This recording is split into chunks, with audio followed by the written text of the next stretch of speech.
അതീവ നാടകീയ രംഗങ്ങളാണ് കർണാടക രാഷ്ട്രീയത്തിൽ നടന്നുകൊണ്ടിരിക്കുന്നത്.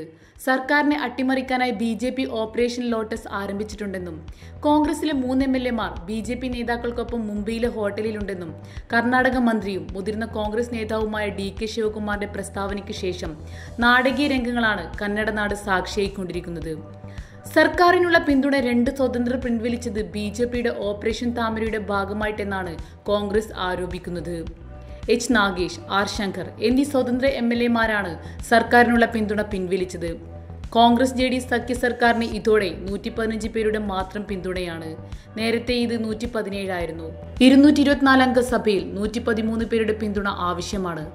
എന്നാൽ കർണാടകയിൽ ഒന്നും സംഭവിക്കില്ലെന്നും സർക്കാർ സുരക്ഷിതരാണെന്നും AICC ജനറൽ സെക്രട്ടറി KC വേണുഗോപാലും കർണാടക മന്ത്രിയും കോൺഗ്രസ് നേതാവുമായ DK ശിവകുമാറും വ്യക്തമാക്കി.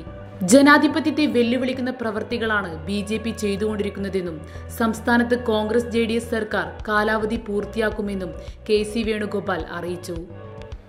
എന്തെല്ലാം കളികൾ കളിച്ചാലും സർക്കാരിനെ അട്ടിമറിക്കാനാകുമെന്ന് BJP കരുതണ്ട എന്ന് DK ശിവകുമാറും വ്യക്തമാക്കി.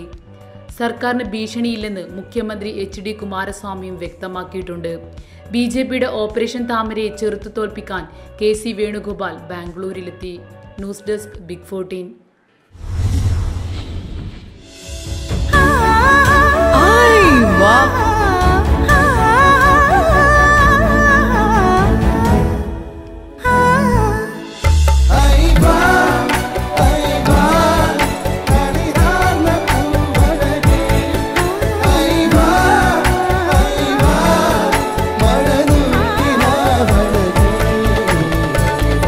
Aiva Silks, Kasaragod, Kaningad, Mangalore.